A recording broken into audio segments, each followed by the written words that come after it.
ನಮಸ್ಕಾರ ರೈತ ಮಿತ್ರರೇ, ಇವತ್ತು ಬೆಳಿಗ್ಗೆನೆ ಅರಿಶಿನ ತೋಡೋ ಡ್ಯೂಟಿ ಸ್ಟಾರ್ಟ್ ಮಾಡಾಯಿತು. ಸೊ ಯಾವ ಥರ ನಾವು ಅರಿಶಿನ ಬಿಡಿಸ್ತೀವಿ ಅಂತ ಈ ವಿಡಿಯೋದಲ್ಲಿ ಫುಲ್ ಹಾಕಿದ್ದೀನಿ. ವಿಡಿಯೋ ಮುಗಿಯೋ ಗಂಟ ಫುಲ್ ವಿಡಿಯೋನ ನೋಡಿ. ಆಮೇಲೆ ಇವತ್ತು ಊಟ ಬಂದು ತೋಟದಲ್ಲೇ. ಏನು ಊಟ ಅಂದರೆ ಮುದ್ದೆ, ಮೂಲಂಗಿ ಸಾಂಬಾರು ಮಾಡ್ಕೊಬಂದಿದ್ರು. ಆಮೇಲೆ ರಸಮ್ ಅಮ್ಮ ತಂದಿದ್ರು.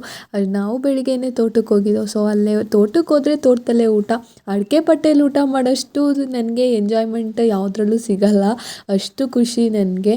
ಆಮೇಲೆ ಊಟ ಮುಗಿಸ್ಕೊಂಡು ಬಿಡ್ಸೋಕ್ಕೆ ಸ್ಟಾರ್ಟ್ ಮಾಡಿದ್ವಿ. ನಾವಿದನ್ನು 3 ಥರ ವಿಂಗಡಿಸ್ತೀವಿ. ಒಂದು ಬೆರಳಿ ಅಂದರೆ ಫಿಂಗರ್ ಅಂತ ಹೇಳ್ತಾರೆ, ಇನ್ನೊಂದು ಗುಂಡು, ಮತ್ತು ಇನ್ನೊಂದು ಹಳೆ ಅರಿಶಿನ ಅಂತ ಹೇಳ್ತೀವಿ. ಹಳೆ ಅರಿಶಿನ ಅಂದರೆ ಸತಿ ಬಿತ್ತನೆ ಹಾಕಿರ್ತೀವಲ್ಲ, ಅದು ಹಳೆ ಅರಿಶಿನ. ಸೊ ಅದನ್ನು ಕೆಜಿಗೆ 20 ರೂಪಾಯಿ ಥರ ತಗೋತಾರೆ.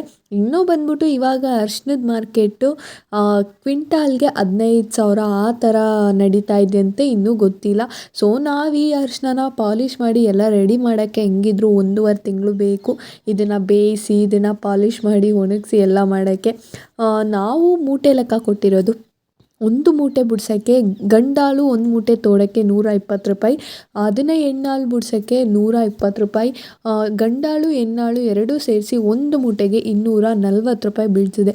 ನಿಮ್ಮ ಕಡೆ ನೀವು ಅರಿಶಿನ ಯಾವ ಥರ ಬಿಡ್ಸೋಕ್ಕೆ ಕೊಡ್ತೀರಾ? ಮೂಟೆ ಲೆಕ್ಕ ಕೊಡ್ತೀರಾ ಇಲ್ಲ ಹಂಗೆ ಕೂಲಿ ಲೆಕ್ಕ ಕೊಡ್ತೀರಾ ಅಂತ ಮರೀದೆ ನನಗೆ ಕಮೆಂಟ್ ಮಾಡಿ. ಮತ್ತು ಅರಿಶಿನದ ಬಗ್ಗೆ ಯಾವುದಾದ್ರು ಡೌಟ್ ಇದ್ದರೆ ನನಗೆ ಕಮೆಂಟ್ ಮಾಡಿ, ನಾನು ತಿಳಿಸ್ಕೊಡ್ತೀನಿ. ನಿಮ್ಮ ಕಡೆ ನೀವು ಅರಿಶಿನ ಬೆಳಿತೀರಾ ಅಂತ ಮರೀದೆ ಕಮೆಂಟ್ ಮಾಡಿ. ಇದು ಒಂದು ಟಾಪ್ ಮೂಟೆ. ಈ ಮೂಟೆ ಬಿಡ್ಸೋಕ್ಕೆ 120 ರೂಪಾಯಿ, ಗಂಡಾಳಿಗೆ 120 ರೂಪಾಯಿ ಅವ್ರು ತೋಡ್ಕೊಡೋಕ್ಕೆ. ಸೊ ಎಲ್ಲ ಮುಗಿಸ್ಕೊಂಡು ನಾವಿವತ್ತು ಮನೆ ಕಡೆ ಬಂದ್ವಿ. ಇವತ್ತಿನ ವೀಡಿಯೋ ಇಷ್ಟೇ. ಬಾಯ್.